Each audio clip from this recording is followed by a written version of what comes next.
Welcome to the Journos on PLZ Soccer's YouTube channel. I'm Peter Martin. Delighted to say Tam Cowan is with me alongside Hugh MacDonald, and also from the Daily Mail, Stephen McGowan joins us. I just thought I'd get reinforcements, Hugh, for yourself. It's very rare that you've had a double whammy of Daily Mails. Yeah, and there's actually, for the first time, there's an actual Daily Mail journalist on the show instead. There's just somebody that parts about the edges. I love it. Nobody's buying this. I love a bit of self-deprecation. Yeah, that's fantastic. Nobody is buying it. Just honestly. What constitutes, though, when you're saying the word journalist, right? I was saying in the car with you the other week that 1990, when I first did a strip column in the Evening Times in Bar for a few weeks between the Scottish Sun and go back to the Record, I've always written for newspapers.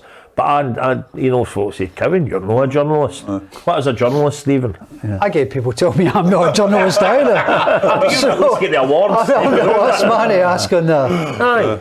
I think it's somebody, one of the things I always say is somebody that knows the line, knows how to get a line. And I remember one of my great moments was sitting clattering out at St Mirren Park when Celtic were getting beat 4-0. And I'm talking about a ball getting passed there, and this ball getting passed to the left back, and it was going. And Stephen nudged me and said, "Do you know this is a resignation story?" That was a sacking story. Sacking. Yeah. It's the first day I ever did it. Apple all. Delete. Yeah, the dawning realisation on his face when he realised that Celtic losing 4-0 is the man meant to end for Tony Mowbray. Yeah. Can't occur to him. Absolutely. Well, the good news is he's moved on. We get opinion every now and then. And I'm delighted to say we've got lots to talk about. Of course, we'll talk about the game Scotland 1, England 3. Outclassed by England, that's a debate. Everybody raving about Jude Bellingham. Is he world class or well on his way to being world class? Again, the definition of world class is there to debate. And with world class in mind, I've come up with 5 of what I would consider truly world class players who played for England. We'll probably get additions, debate. It's a good bit of chat. The only thing missing is a pint of lager to discuss it all. And England, a golden generation again. Are they ready to deliver a trophy this time around? What about Scotland? Are we on our way to Germany comfortably or by the skin of our teeth? And is it wrong for Scotland to boo the national anthem of the United Kingdom, Great Britain? You can give us your thoughts on it. And as Luis Rubiales steps down as the FA president in Spain, is it a problem for Spain or a problem that's worldwide and possibly here in Scotland as well? Lots of things to debate. But overall, when you looked at the game as a Scottish fan, was it basically a rude awakening to all the hysteria and euphoria and enthusiasm and positivity, or is it just a learning curve on where we are? I think it's just where we are. I think most people, surely, and I know there was a lot of hype and dancing in the streets before the game, but it wasn't any great shock to me that England won comfortably. I think certainly the manner of it was maybe a bit more stark than we'd hoped for, but it really was one of these nights where you were sitting and you just said to yourself, do you know what, 3-1's okay. I'll actually take 3-1. I really felt that way. I don't think Scotland really laid a blow on England, and I think that England could have got another couple. Yeah, the overall assessment, even prior to the England game, for me, Stephen, was looking at Scotland saying, well, wait a minute, we've come a long way. We're not a bad, maybe second, realistically third tier international side, whereas before we were always bottom pot, lucky to get there. England are a team who expect to win tournaments. We're happy to qualify for them.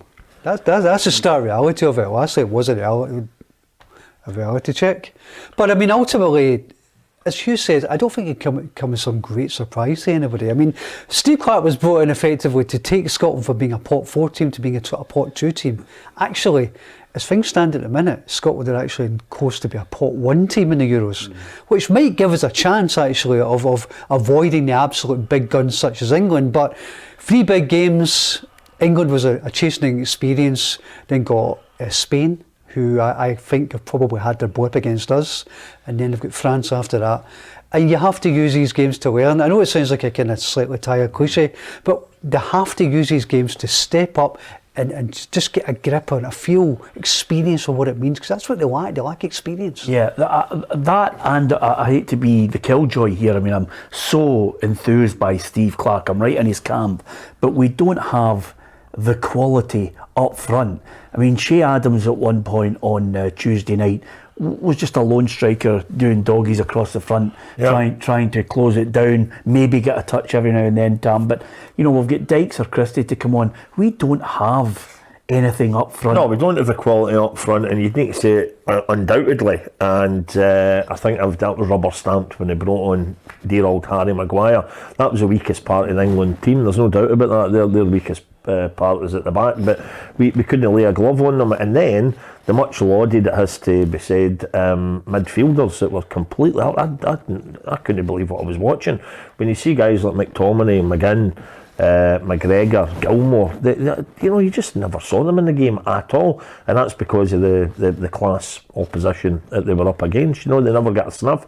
But I prefer to be upbeat and a wee bit optimistic at this, because my lasting thought on Tuesday night after the game was that I thought, after any pumping by England historically, correct me if I'm wrong, going back to days like 5-1s and all that, after any pumping by England, there'd always be at least some people, and maybe even some quarters of the press, the media, pointing the finger at the manager and saying, his time's over, you know. But even when we lost to the old enemy as heavily as we did, and without us laying a glove on them, Stevie Clarke's not going to get any of that stuff levelled against him. So, you know, it was a top team we were playing.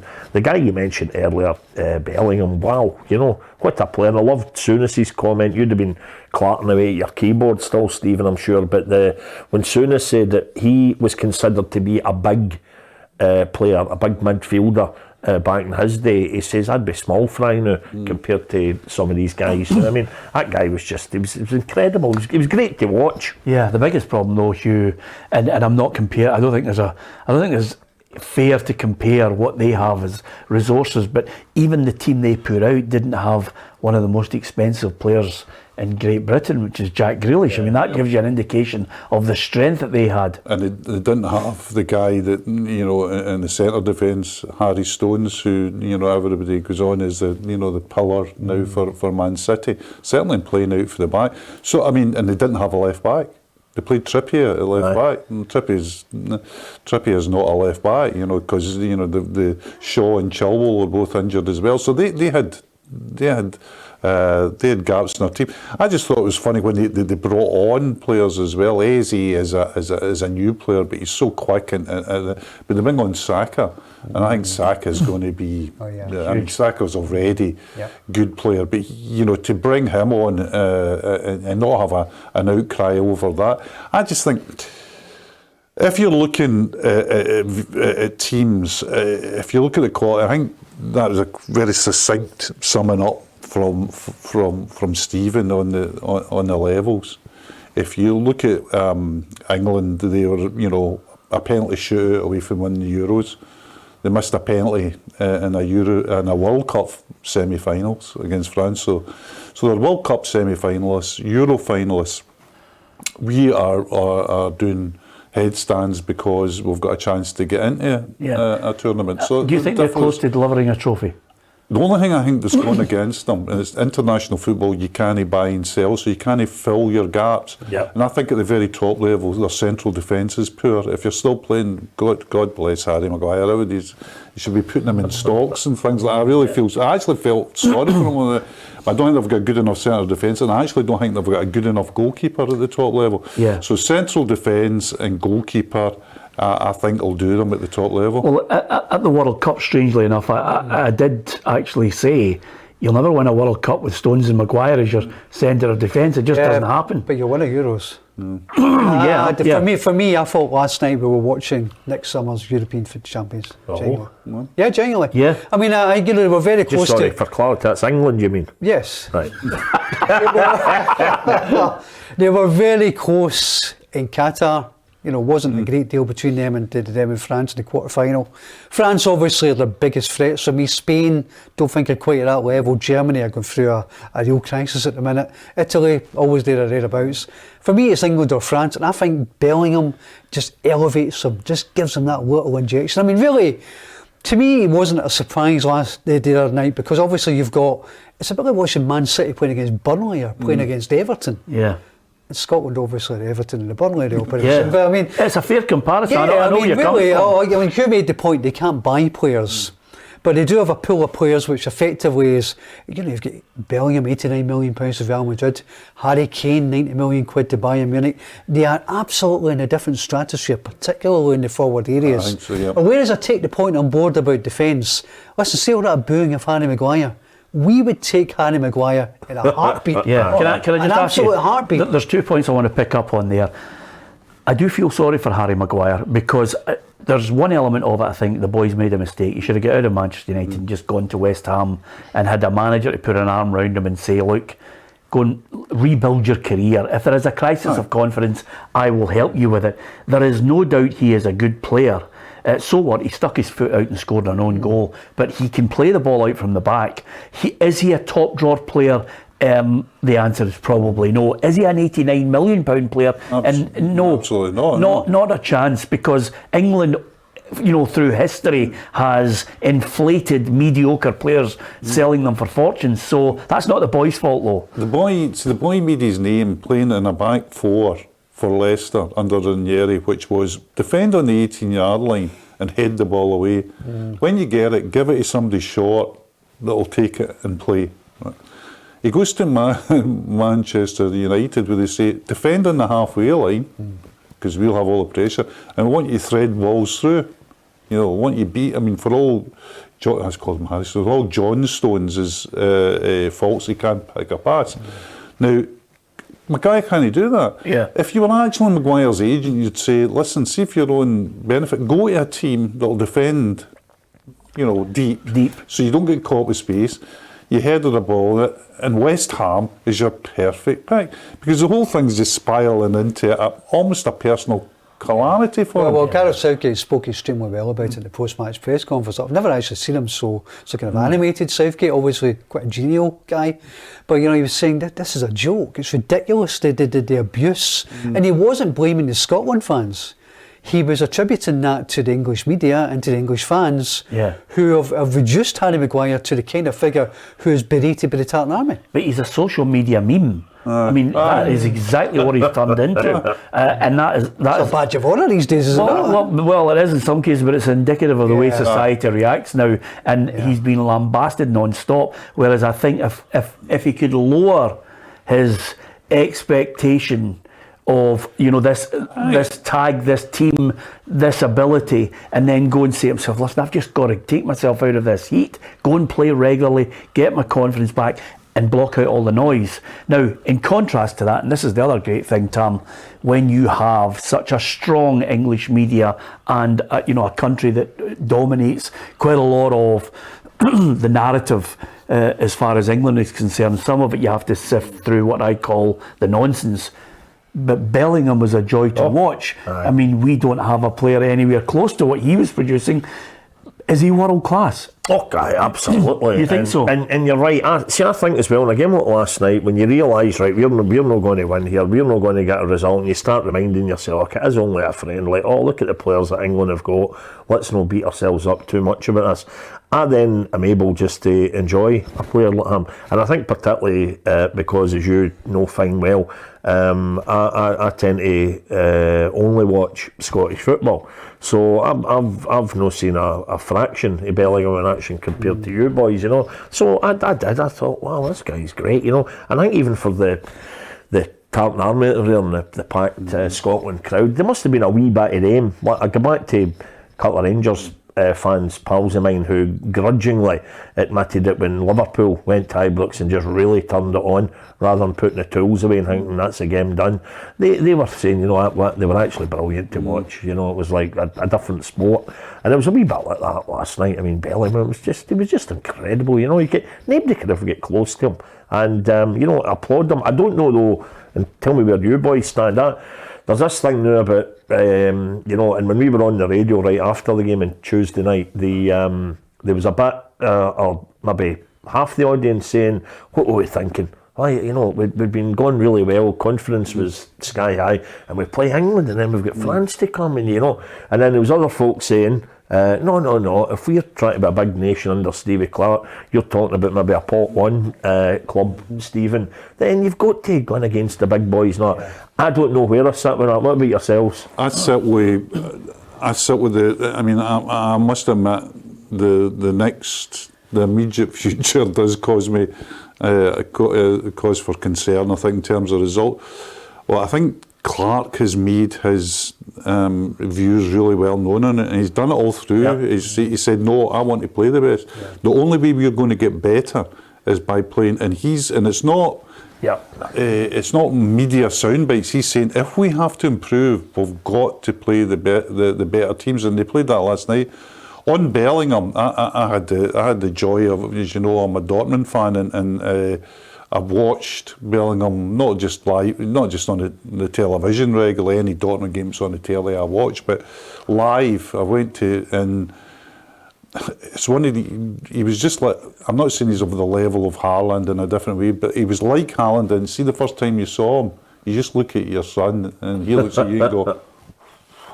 You know, there's no, he could make it. He's made it. He was playing Champions League at 17, 18 and getting man of the match. Is he world class now? I think so. Yeah. I think if you say to yourself, if you hear the stuff coming out from Real Madrid, you know, the players at Real Madrid now saying that he's made probably one of the biggest impact anybody coming to Real Madrid has made, and in terms of immediate impacts, we're talking about 5 goals, but they're talking about off the park. The thing about Bellingham as well, apart from being on the park such an aggressive and fluent footballer, he's also a kind of nasty guy on the park, and the sort of best possible way. He's very aggressive. He could have been booked very early last night. He made a couple of early fouls. The other thing is he's very demanding of his teammates to such an extent that he can be over demanding. There was a famous one at Ibrox when he was caught on mic slaughtering the left back Schultz, saying, you know, I'm not giving you the ball again because any time I give you waste it. You're such and such. He was caught. I mean, that's the kind of drive and demand he has. So Real Madrid's a club for him. But I think he's a Ballon d'Or winner. Yeah. I mean, I can't really remember the last time. I mean, we saw Michael Owen, we saw Wayne Rooney. We've seen players who were built up and hyped up. What is your interpretation of world class? I know, but my interpretation is just what you said there about Ballon d'Or. This is the first English player in my lifetime I can remember thinking he probably will be the best player on the planet. No. Kylian Mbappe, genuinely. No, I'm not dismissing your point. He probably will be, but surely, I mean, I watched Gascoigne and I just thought he was on another planet. Yeah. He could do things that Bellingham couldn't do. Yep. I mean, for me, world class. In other areas Flawed doesn't matter. George Best was flawed, but he can still beat 6 players. Yeah. You know, Jimmy Johnston, utterly flawed, but God, I would have paid double the money to go and see him. Messi, levels. Ronaldo, levels. I'm talking about my interpretation of a world class player is somebody who consistently makes the difference in big games and then is the difference at times in winning you games.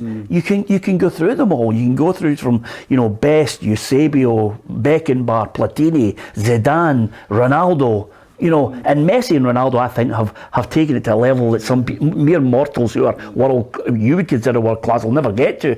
Those two have just set stats that I don't think will be beaten for a long, long time. But what is world class? For me, Bellingham has to do it and sustain it for a period. And remember, by the way, some people would argue Bale wasn't world class. He got 5 Champions League medals. Bale was absolutely world class. But that's my point. So what is Bellingham? I think he'll lead England to the Euros next summer. Yeah. And I think that will prove the point beyond all doubt. He's 20 years of age, right? He's 20 years of age. He's already the number 10 for the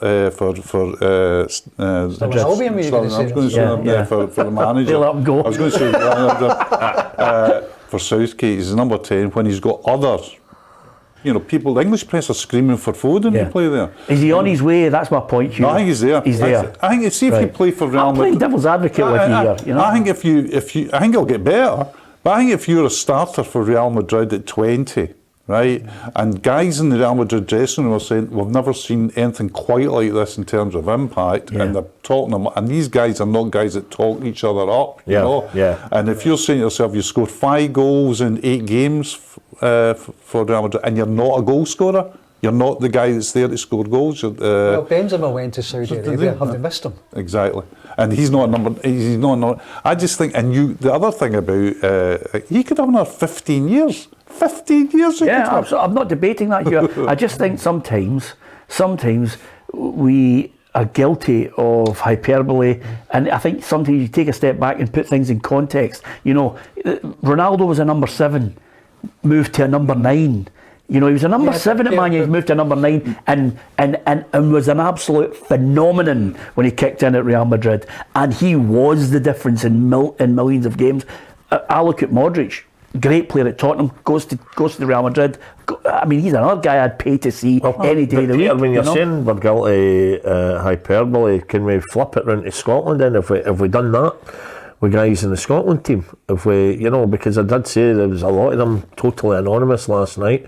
You know, there was, the error, okay, put it down to a one-off for Andy Robertson, of course, but those guys that I mentioned earlier in midfield who were non-existent. We've not built them up. Oh, we have, of course. We've only built them up to a level of, by the way, I can't believe we're getting there. We're not saying they're world class. We're not saying they're world class, but you know, maybe it's just supporters then. There's supporters saying it, and I've heard supporters saying that, if Cowan McGregor had followed anybody down to England, he was invisible last night. Billy Gilmore. What age is Billy Gilmore now? He'll be about 20 as well, wouldn't he? Exactly. Yeah.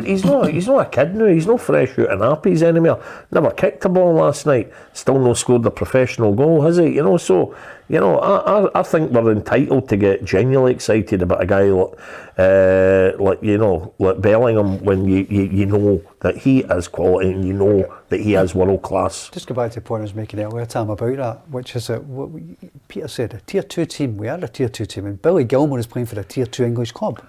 All right, you've got players from Liverpool, Manchester United, 3 or 4. You could argue Jordan McGinn is kind of teetering on the border, but you know, we are an Everton, we are a Burnley. It's a bit like last night. It was a bit like watching Celtic or Rangers in the Champions League. Aye. These games where look at Modric goes off the pitch and everyone gives him a round of applause. Last night it was Jude Bellingham. So shouldn't knock them for that, by the way. Yeah, no, absolutely. But I mean, it's a chastening reality check. But you know what? For the reasons you just outlined, Tam, we probably needed it. And the other thing, I think it was. I think you're right. I take it as the proverbial boot up the backside, and I think it was timely. Yeah. Because the difference is, but right after the Cyprus game, everybody was right. Oh, book the flights, pack the suitcase, get the tickets, get the hotels in Germany, and then suddenly after Tuesday night against England, everybody's saying, oh, and is it going to go to that last game? Well, let me ask you this then, right? Right. Okay, we lose in Seville next month. Perfectly possible. Yes. Probably likely. Yes.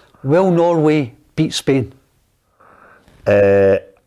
I personally don't think so. Then we're through. Aye. That's it. Right. Yeah. That's the end of the story. Well, 3 days later, after we lose in Spain, if we lose in Spain, we don't get a point. If Spain, who've had their blip against us, beat Norway, Scotland win the Euros. Yeah, but I know that, but unfortunately.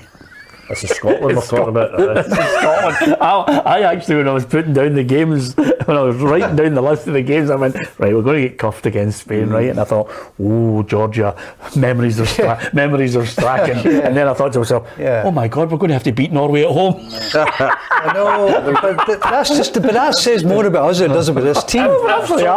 You've clearly analysed the group and you've done your arithmetic and stuff. If results went Norway's way, would they come to Hampden on November 18th needing to win, and we would need a draw? Yeah, they need to win every single game. Right. But there's the old thing about sending a team out that only needs a draw. That's a horrible situation. I don't think. I think we're there. Listen, I think we're there, and I'll tell you why I think we're there. I'll tell you why I think because. Will you resign if we don't get there? Because I look at these things. Sometimes statistics. Tell you it's, and there's this great statistic which tells us we're 98% there, and I don't think Norway will win 3 games. and I don't think that we'll lose the 3 games. I think we'll lose against Spain. I think that's perfectly reasonable. I think almost certain to lose against us. But I don't see this team doing what other Scotland teams have done in Georgia. I think this team is full of. I think they are a Burnley or an Everton, but they'll be playing in Georgia. They'll be playing a Fleetwood or a whatever. It's all levels, and these guys are good professionals with a really good manager. You know, I think while we can go, oh, we're the greatest team in the world, we're going to win the Euros, we have this great Scottish cringe that when something happens, we go, oh no, we're going to lose everything. But we do have players who can actually play some lovely football of what I call, listen, I sometimes sit down and I look and I think, oh, really good football by Bournemouth. They play some lovely passing, lovely triangles. We did that against Cyprus.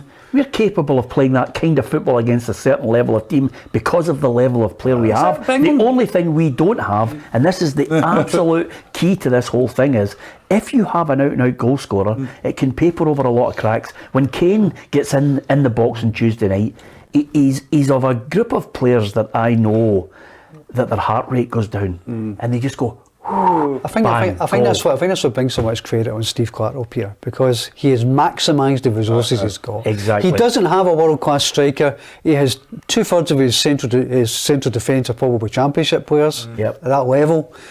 He's never had 2 key positions at the absolute top drawer level, and he's still managed to maximise it. He's got Porteous and Hendry in a central defence. And remember, by the way, we had Hanley and Martin at one point. We were struggling for centre half. And Hanley will be back, by the way. But I think, go back to Hugh's point, I think these players are untainted by the failures of the past. We are all of an age where we're scarred. I mean, I'm still scarred by going to Georgia for the 2008 campaign where it was a 17-year-old goalkeeper and we thought it was a sure thing, and Fadi didn't get the penalty, and since then the very mention of Tbilisi has us breaking out in a cold sweat. These guys are playing for English Premier League teams. Half of them were barely even born when that game happened. So I just don't think we should judge this team by the failures of the past. And you can only play as well as the team that are playing against. I mean, England were fabulous last night, the other night, and they were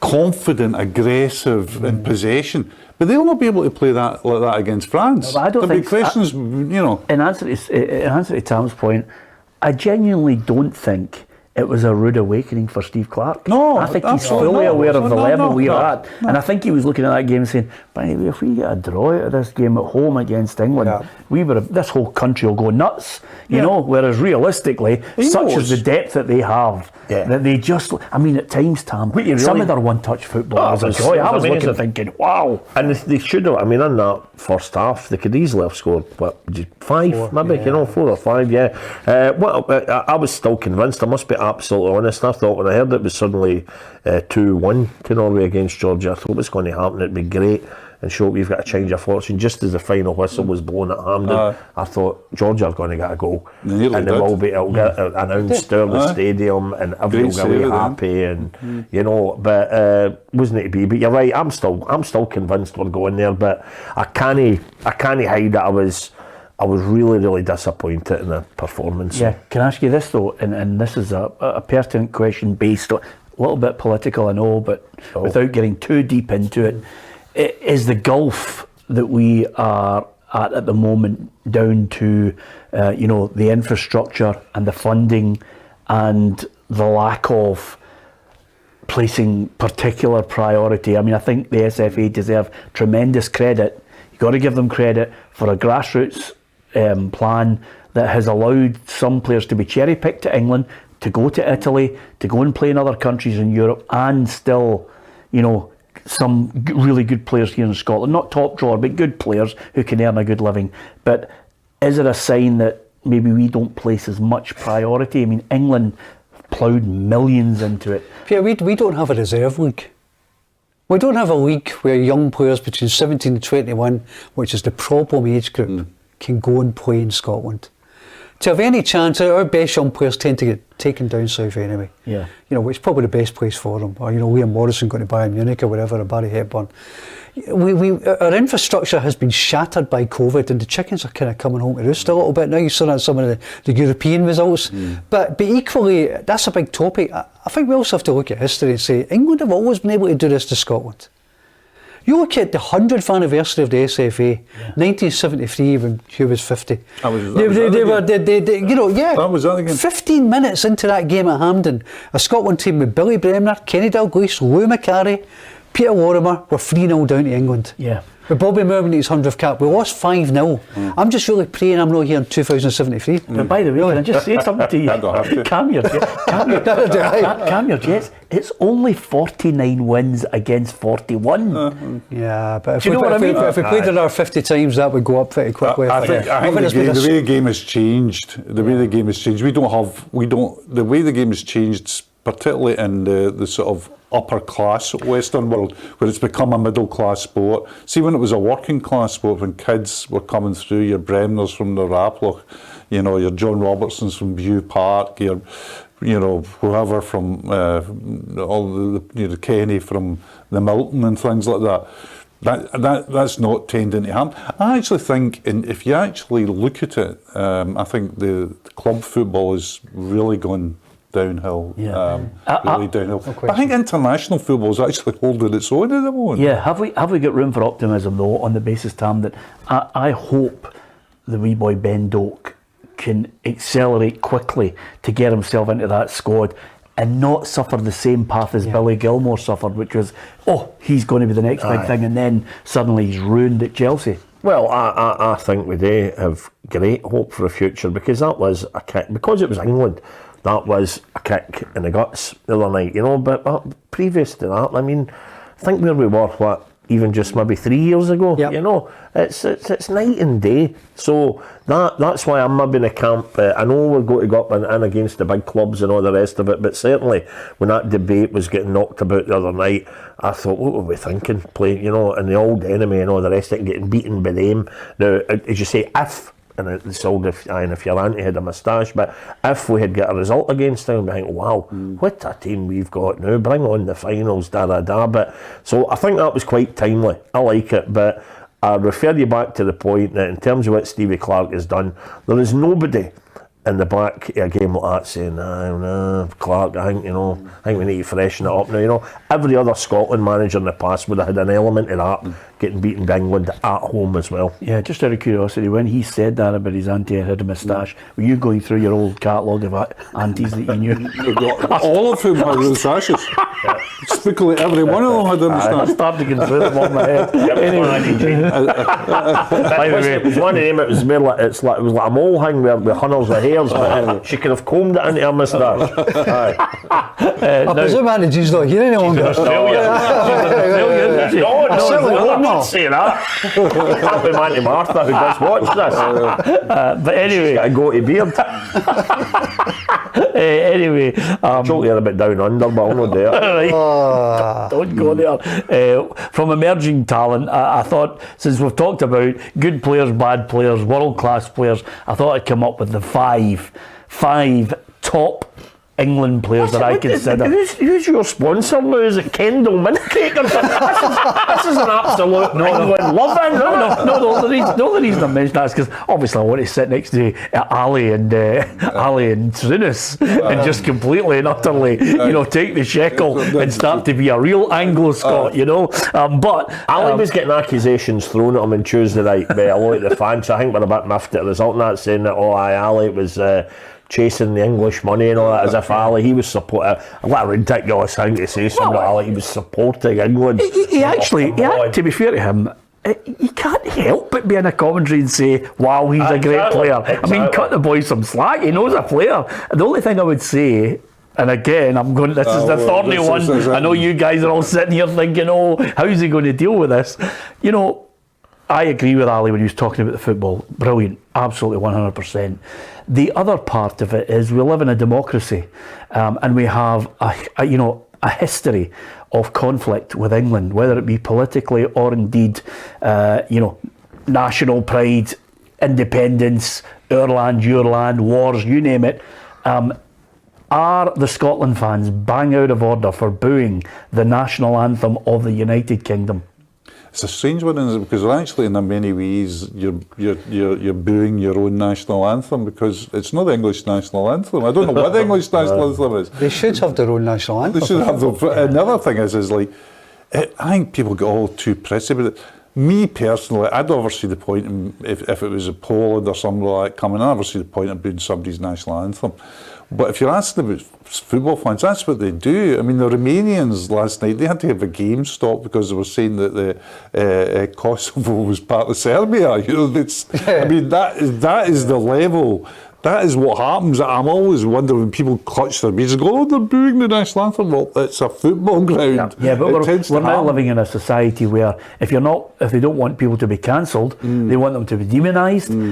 They want them to be hung, drawn and quartered, in some cases birched, for not following what is, at a particular moment in history, the general acceptance of how you should behave. You know, so they're looking at it and with disdain, Stephen, saying, oh, you shouldn't, whether you think it should be an English national anthem, the attitude is that it's the United Kingdom and England is at the heart of it, so you'll suck it up. I don't understand people who boo during minute silences. I don't understand people who boo during national anthems. I don't know how hard it is to stand for 1 minute, just stand like that with your hands like that and just keep quiet. But that's me. You know, it's football fans will be football fans. The one thing I'm not buying, I saw this last night, maybe this morning, was a clip of some TV interviewer asking Jude Bellingham, did the booing of the national anthem inspire you? And Jude Bellingham kind of nodded, he said, come off it. Are we seriously saying that Jude Bellingham played the way he did because Scotland fans booed God Save the King? Get his pace. Yeah. Another aspect of it is, I love the way you set it up nicely, Hugh. I couldn't even give you one particular reason. I could give you 30 different reasons why someone, is going against what you would consider sporting integrity. But I'd give you 30 reasons of why someone from Scotland would boo the national anthem. Some of it political, some of it tribalism to do with football. Some of the lyrics. Some of it. Some of it with people who don't have any real decency, who don't know how to conduct themselves in any situation. Just people being football fans. People do things. It's rivalry. That's the bottom line for me. And if Dundee United were playing Dundee and the match announcer at Tannadice decided to play Beautiful Sunday by Daniel Boone, the Dundee fans would be well within their rights to boo that, and they aren't to Daniel Boone or anything, but it's football rivalry, that's their anthem, I mean, I can't get my knickers in a twist about one of this. Ali said it's, just SNP fans. Well, I think the safest thing to say is just football fan. I mean, everybody who's doing it was a football fan that were in there. I mean, I certainly think that would be part of the. I think that would certainly part of the constituency that boos it would be people that would vote for independence. Yes, but I bet there's other people that would boo it that win. I mean, the great one's the rugby one. When they boo things. And I think there was a. Is that intellectual booing? That was intellectual, but I think the Farkers booing is more to do with just rivalry. It's one of these tropes that come up all the time, and I can't really be bothered. And I always loved it. Exactly. I'm sorry for bringing it up. You're boring us there. Come on, move on. Daily Mail, man. I can see the headline now. The thing that really gets to me is that the Bellingham thing. Were you motivated by this? Like, this guy's the one that, this guy plays for Real Madrid. How motivated do you think he is when he's playing with his country? Do you think there is 101%? And I always remember this one where we were at a press conference at Celtic Park in one of the suites, and Maldini walked in for the press conference. Celtic were playing AC Milan, and he walked in, and the temperature in the room just went like 3 degrees lower. This was just the epitome of coolness was coming to the room and sitting there. This is a guy who played everywhere, won everything, said that, and somebody said to Celtic Park, the atmosphere tomorrow night will be really intense. You know, do you think you'll cope? And Maldini's just looking at him saying, I cannot believe anybody has asked me this. Did you ask that? That was me. Oh no, me as a fan first and foremost. Do you guys? How many press conferences have you been sitting in, putting words into guys' mouth? Pat Keane, is this the best atmosphere? How dare you? How dare you? But Messi says this is great. By the way, what you missed there is Daily Mailman brilliantly steers the conversation away after saying he was bored with the whole SNP or booing or ill reasons behind it. It's not to do with Daily It's a Mail. good topic to discuss, though. I just think it happens at every. I always think there's the manufactured crises. You know, like we say, Scotland fans booed the national anthem. I think if you go to, I wouldn't boo it. Yeah. Right, I wouldn't boo it. Do I agree that it is the national anthem of England? Absolutely not. It's not the national anthem of England. I don't know why they're playing it. Are they out of order to boo it? No, not for me, no. Well, forgive me, but if we're going to get into self-flagellation, let's talk about a minute's silence for Craig Brown. Aye. Yeah. Where there were guys, maybe they were just coming in the stadium, maybe there's an element of that, but there were clear chance of England. So football fans were being football fans. I'm not excusing it, it's not how I would behave, but you know, frankly, I can't get massively excited about it. And if you want to really go, am I right in saying certainly I was watching it in the telly, certainly the commentator said the respect for Craig Brown was also meant to be for the people who perished in Morocco. Yeah. Mm-hmm. So then that takes it to another level entirely if you're booing something like that knowingly. Have we been at war with Libya and Morocco as well? Who knows? That's for another programme, Hugh. I've walked into a set of Koonsberg. Yeah, exactly. What's going on here? No, exactly. But the good thing about this programme is you get a chance to debate things that are other than it's going to be a tough game. You know, that's the joy of it. I mean, you missed week one. Week one, MacDonald and Andre H. Smith almost at blows for the integrity of a journalist going to Qatar. Top 5 world class. Before obviously he accuses me of some kind of pandering towards the English nation. Really awful. It's fantastic to see great players, whether they come from England or Spain or France, and you get to see a world class player. I've gone for Charlton, Beckham, Keegan, Rooney, and Gascoigne as truly world class players. I mean, I don't think we need to back up Charlton. You know, World Cup winner, European Cup winner.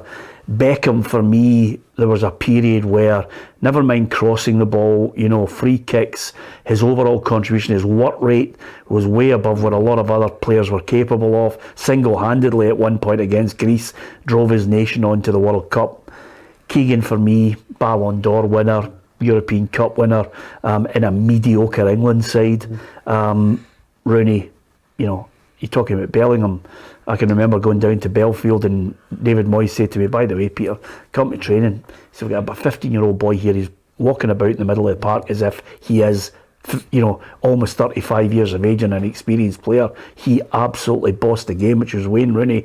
And then for me, for a generation that was craving somebody special, I mean, if they are salivating about Bellingham, my God, Gascoigne was just truly out in a league of his own.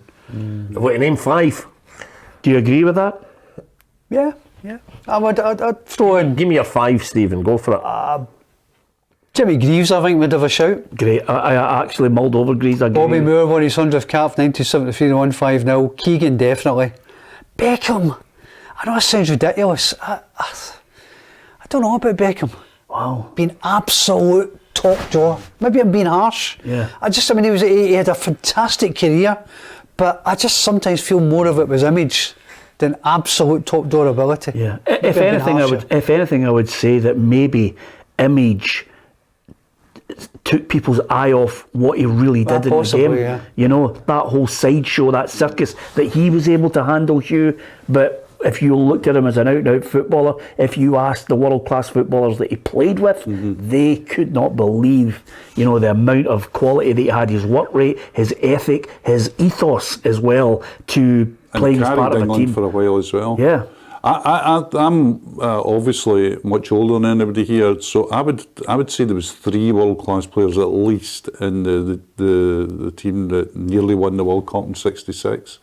Done out the World Cup with that sort of row over the ball that didn't cross the line, and obviously got the World Cup taken off. They did get the World Cup taken off them afterwards. They were given back actually after VAR. They gave it back. But there was Banks, the goalkeeper, was world class. He was the difference, and he was world class for a long time, and he was the difference for England in many occasions. Bobby Moore was world class, and Bobby Charlton was world class. Tell you how good Charlton was. Helmut Schoen. Nah. No, the German manager said before the game, Beckenbauer, his best player, you've just to mark Charlton. That's how good Charlton was. So those 3 would get in. Other ones I would add to it, I think Shearer was world class. I think if you're talking about an out-and-out goal scorer, I think he was probably the best number 9 in the Premier League scene in the number 9. Number 9. And Gascoigne, because Gascoigne's one of these players that you just love, that he's at times, as I always say, he's the primary 7 kid playing with the primary 2s. It's just so much, he just gets the ball and just runs through everybody and scores a goal. But there's so many shouts. I mean, it's a big football nation, you know. And I love the story. Big Andy Ritchie told me once, big pal, about Bobby Charlton. I did his book, and when Andy was coming through at Celtic, Bobby Charlton was the player manager of Preston North End. And they played a pre-season friendly, and the big fella was cruising. You know, Jock Stein was raving over him, was still in love with him, and bringing him through to make his first team debut when he was 17, early 1970s. And they played this pre-season friendly, and he's thinking, this game's easy to me. Until he played against Bobby Charlton, right up against him. Charlton would just drop his shoulder, would faint past him. And he says that was actually a turning point in his career, because he left that ground. His own brother still says to him, you know what, that's when it changed you, because you realised how difficult this game was going to be. Because Bobby Charlton was so up there. Yeah. It was just so chastening. That must have been 74. 73, 74, yeah. Because Charlton, I think, ended in 75 against Chelsea. Yeah. That was his last game. Yeah. So, I mean, there's always something. Well, that wasn't even peak Bobby Charlton. No, exactly. That's what I was thinking. It must have been, you know. Because his testimonial was 72, 73 Celtic. So you 2 guys have picked more or less the same kind of a 5. I think Jimmy Greaves is a great. Yeah. You know, Jimmy Greaves is, of modern day players, you know, I like Kane, because over the last season, when you think about his goals for Tottenham, now what he's doing with Bayern Munich, and certainly the goal on Tuesday against Scotland, he stroked the ball into the net. Aye. Jimmy Greaves was absolutely. You know. By the way, I would also say, particularly people of a certain age, maybe the greatest English player of all time. And if you talk to Bobby Charlton and others about this, is Duncan Edwards. Yeah. Who died as a teenager as already an England international in the crash, the Munich air crash. So I would, nobody's seen him, but anybody ever talks about him. And Charlton, I had the pleasure and the privilege of interviewing Charlton once at Old Trafford, and he was on Edwards. I wasn't fit to lace, and there might be some of sentiment, but anybody who talks about Edwards says he was maybe the best player in the world. Tom, have we missed anybody out that you want to add? Well, I am going to start at the back. I'll give you a couple of names. Peter Shilton. Nobody had mentioned the goalie. Yeah. Peter Shilton and his pomp, 100 plus caps. Good mention. Only declared 67 of them. But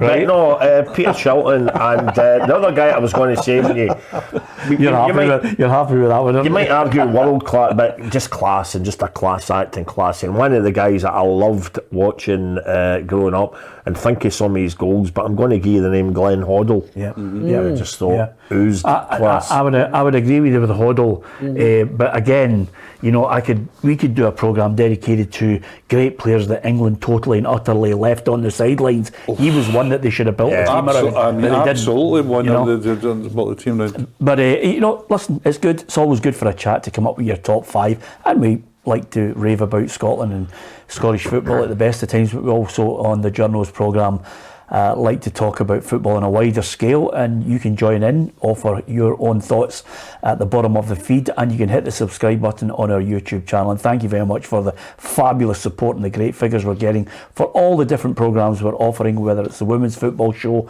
our own football show, the Journos, and of course Straight Talk, the one-to-one interviews that hopefully you're enjoying. I know that lots of people have commented on some of the guests we've had, and Billy Sloan was absolutely fantastic. If you get a chance, click into that as well. A couple of things before we finish, lads. No surprise to you, Rubiales eventually resigns. There's obviously legal implications of him going to court on, was it consensual on the kiss? But is it a wider problem that I think every country is going to have to face a painful period of transition in the conduct of some men? Yeah, and in so many levels as well. I mean, the whole culture has to change. We know, for example, the Scotland team, I think the Scotland team's still taking legal action against the SFA. Obviously not over consensual or non-consensual, but in a cultural way that they don't feel they're getting treated the same way as... very different issues, to be fair. But cultural issues that the women's football has to face. Yeah, they're looking for balance more on training facilities, backing of the team, the structure, all of those things that I think, would maybe... It's almost like a Billie Jean King situation with the tennis, with I think a lot of women. This is what's going to happen. There's so many layers to this, and it's all to do with power. Yeah, and there are so many layers, which is why I'll just say openly, everybody can stop sending me the clip from York Gracies 2 weeks ago, where the female owner of a horse put the lips on a jockey. I've had that sent to me. What about this? What about this? Now, as far as I know, she wasn't previous to that grabbing at her groin or anything, and other things that had been pointed at Rubiales. But I must have been sent that clip. Have you seen it? Oh, aye. Right, and so we're talking about two different issues here. But I mean, I've often thought, a few times actually, could you have imagined Rod Petrie or Mike Mulvaney doing the same to Rachel Corsie or Jen Beattie? No. Yeah. I think, I accept there may be wider cultural issues and attitudes towards women's football and so on, but I mean, I do think that was a unique circumstance involving Rubiales, where he just completely overstepped the line within it. We talked about it on the programme before, long before it got to Jenny Hermoso. I thought he was out of order. Grabbing the groin. And I think the whole thing, it was indicative of the culture of that Spanish FA, because there was so many stuff came out before it. We also know that half the team didn't travel. They didn't travel because they were scared of flying. Yeah, exactly. And just to finish on that, I think I speak for Tam and myself. If Rod Petrie kissed me, I'd take him to court. That's all I'm saying to you. With or without the moustache? Let's not be too quick. Are we back to your auntie here? If your auntie was Rod Petrie. The other thing I was going to say to you as we finish, it's the perfect thing to finish on, because we're looking at a great coach that we like in Steve Clarke and what he's doing for Scotland, which is brilliant. I thoroughly enjoy listening to, and I think he's a thoroughly decent man, in Gareth Southgate. As a coach, I've got a lot of time for him, and I think he's a very fair-minded person who chooses his words carefully, and also, more often than not, has a sense of calm, and his opinion on things is well respected. So these guys bring out the best in world-class players. Now we've got a situation domestically where Nick Montgomery is a man that obviously we know from a Scottish perspective maybe didn't quite elevate himself to international football the way he wanted to as a player, but he's now Hibs' boss.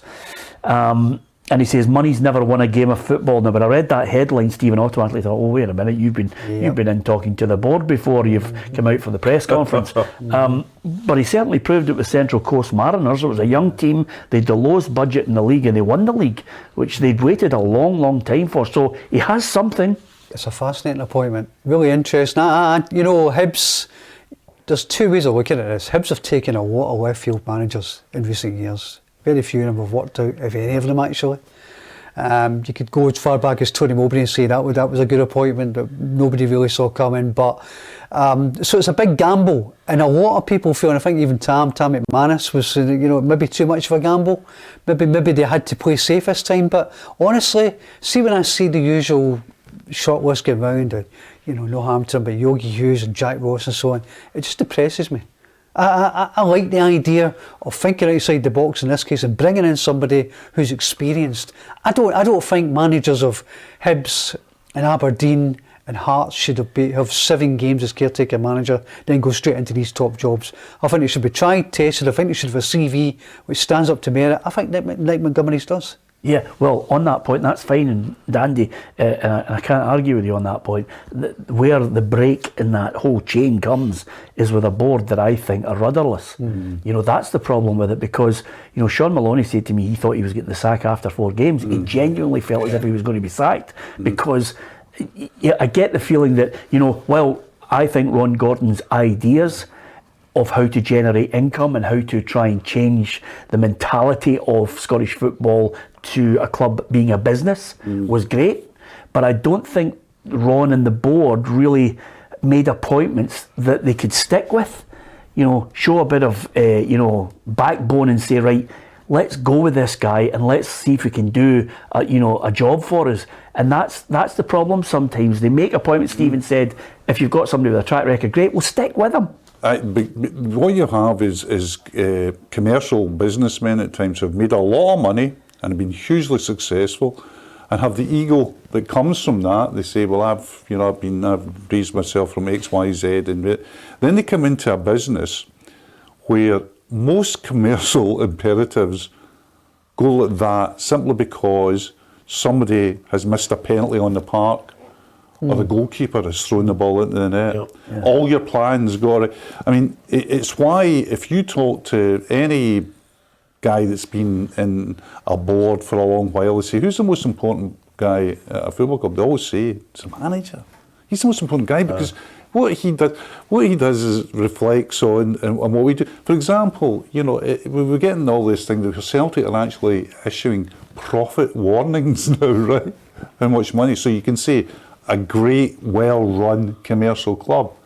But if Brendan Rodgers had lost at Ibrox, they would be perceived as a club in crisis. They would say, well, wait a minute, we've got a functioning academy, we've got X amount, we're in the Champions League, where merchandise is higher than ever. And people say, well, what are you talking about? You lost at Ibrox. So it's really, really difficult for commercial people to come in and understand it. You see what Todd Bowley's doing at Chelsea. Is Todd Bowley daft? Of course he's not. He's a billionaire. But can he do in with football? Yeah, no. now listen, to go back slightly to your point, Ian Gordon was not necessarily the man who made all his mony. His dad did. Well, this is the problem. So you come back to that point, well, what qualifies him to make this decision? Why was he appointed the head of player recruitment or what have you when he came by his father? Yeah. So, you do worry about Hibs. You do worry about the direction the club are going in and the level of management. Yeah. And I don't, it's probably for another programme, Tam, but with that in mind, I always take a step back and I'm allowing myself the time to say, well, we see the great qualities and we have seen the great qualities of Ange Postecoglou. I equally say, no, hang fire. They had 3 world-class managers and sacked them. Absolutely. Tottenham's board is about as stable, as... Absolutely. But you know what's all going to boil down to? Sorry to end the show on a terrible cliche, but it's all about results.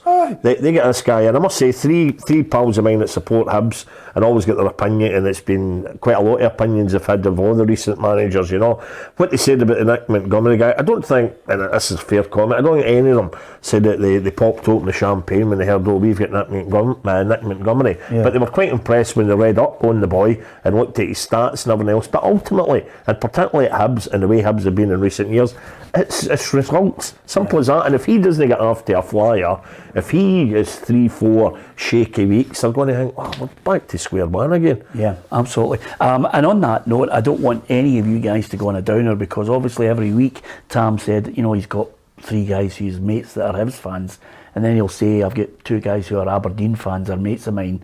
I mean, he's got pals all over the place, whereas I still have the same 5 pals Stephen had when I was at school. I bet they're all English.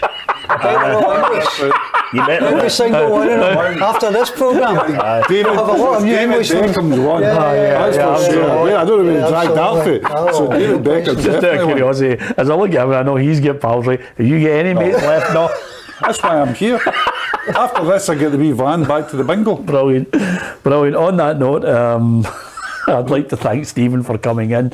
I know it's been a rude awakening for him, because the last time he was on the programme, it was down at a Champions League game and he could just saunter through it. I enjoyed that one we did in Madrid, I have to say. This is, well, you slightly know. different, isn't it? Yeah, exactly. Thanks to Stephen McGowan, thanks to Hugh MacDonald, and of course to Tam Cowan. He's got friends everywhere. Hopefully they'll be watching the show and hitting the subscribe button. From everybody on the Journos, thanks for watching.